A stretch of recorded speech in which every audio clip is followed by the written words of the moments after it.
വ്യക്തിഗത അവാർഡുകൾ വെറും ബിസിനസ് മാത്രമാണ്. കഴിഞ്ഞ പതിറ്റാണ്ടുകളിൽ നിറസാന്നിധ്യമായ സാവിയെയും ഇനിയസ്റ്റയെയും ഓർമ്മപ്പെടുത്തുകയാണ് നിലവിൽ സിറ്റിയുടെ സൂപ്പർ താരം. കഴിഞ്ഞ സീസണിൽ യൂറോപ്പിൽ മികച്ച പ്രകടനം നടത്തിയ സിറ്റിക്ക് ചരിത്രത്തിൽ ആദ്യത്തെ യുവേഫ ചാമ്പ്യൻസ് ലീഗിന്റെ കിരീടം നേടിക്കൊടുക്കുന്നതിലുൾപ്പെടെ സിറ്റിയുടെ മധ്യനിരയിൽ ഒഴിച്ചുകൂടാനാത്ത സ്പാനിഷ് താരമായ റോഡ്രി വഹിച്ച പങ്ക് ചെറുതൊന്നുമല്ല. അതുകൂടാതെ പ്രീമിയർ ലീഗ് തുടങ്ങി ട്രിപ്പിൾ കിരീടങ്ങൾ വിജയിച്ച സിറ്റി ടീമിന്റെ പ്രധാന താരവും റോഡ്രി തന്നെയാണ്. എങ്കിൽ പോലും കഴിഞ്ഞ സീസണിൽ ഏറ്റവും മികച്ച നൽകുന്ന വ്യക്തിഗത അവാർഡുകളിൽ റോഡ്രിക്ക് വേണ്ട രീതിയിലുള്ള പരിഗണന ലഭിച്ചതുമില്ല.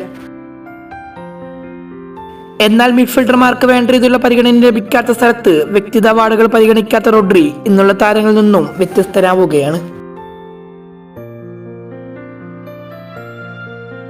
ഇക്കാര്യത്തിൽ അവസാനത്തെ മിഡ്ഫീൽഡർ റോഡ്രി അല്ല. അർഹിക്കുന്ന അംഗീകാരം ലഭിക്കാത്ത മധ്യനിരക്കാർ ഇതിനു മുമ്പും നിരവധി ഉണ്ടായിട്ടുമുണ്ട്. യൂറോപ്പിലെ സാധ്യമായ മികച്ച പ്രകടനമെല്ലാം സിറ്റി താരങ്ങളും ടീമും കാഴ്ചവെച്ചെങ്കിലും കഴിഞ്ഞ സീസണിൽ ഏറ്റവും മികച്ച താരത്തിനുള്ള അവാർഡ് സ്വന്തമാക്കിയത് അർജന്റീനയുടെ വേൾഡ് കപ്പ് വിജയിച്ച ലിയോ മെസ്സിയാണ്.